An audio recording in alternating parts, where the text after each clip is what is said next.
Hello world, it is Thursday, July 30th, 2020, and it's kind of an overcast day. Maybe we'll get some rain today, we could use it. Again, it's relatively cool. It's still a little humid in the mid-60s or so. I did get a chance to go out for a bike ride, which was really nice. It's nice to be outside. It's nice to be moving and doing things.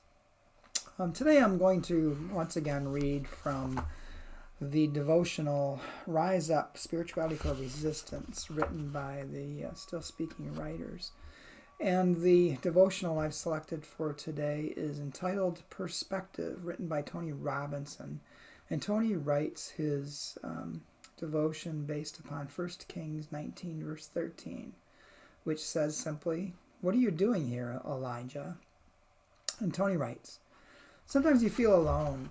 Sometimes you feel as if no one else gets it or has the courage to take on the powers that be. The prophet Elijah felt precisely that way. Hounded by opponents and nasty threats, he ran. Elijah fled to a cave on a high mountain, where God asked him a single, simple, shocking question. 'What are you doing here, Elijah?' Perhaps Elijah wished to say, 'WTF, God, haven't you been paying attention?'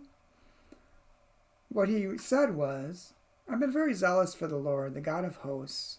For the Israelites have forsaken your covenant, thrown down your altars, and killed your prophets with the sword. I alone am left.' I alone. Sometimes that's how it feels in the midst of a hard struggle. Not only that, but there on the mountain, lots of drama. Earthquake, wind, and fire. High drama to confirm Elijah's high claim of being the very last faithful person still standing. After all the drama, God tried again. 'What are you doing here, Elijah?' And again Elijah went through his 'I alone' speech.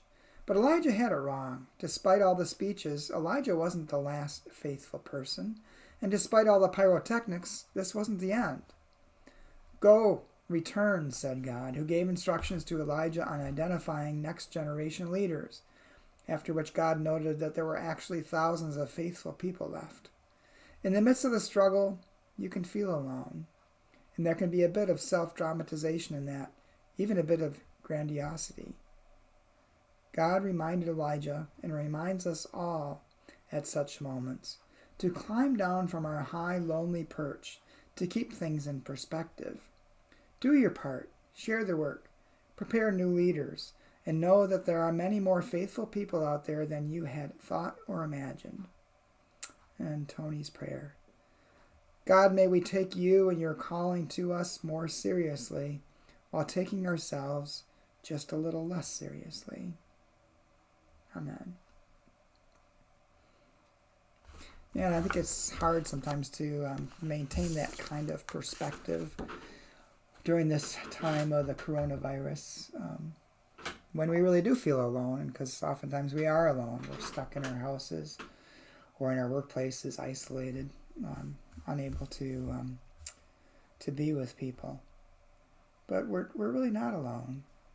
I think the same can be true of the situation in the United States with politics and religion and that sort of thing. Sometimes it can really feel overpowering, all the things we think we see going wrong, and sometimes we may think we're the only person that thinks like we do. But you'll be surprised if you reach out and talk to people. Even in this time of the pandemic, there are ways that we can get together and gather. Yeah, they're not necessarily the way we'd like to do it, but there's still opportunities to do it. So try to do that. Reach out to some of your closest friends. Chat with them on the phone. Get them on FaceTime on your phone so you can actually see their face, or Google Hangouts, or Zoom a meeting with them.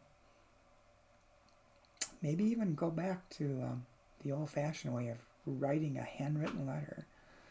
Those can carry a lot of weight these days, to let people know that they're not alone, and to remind yourself that you are not alone.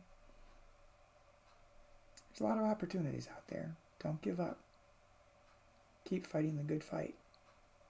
Take care, and I'll talk to you tomorrow.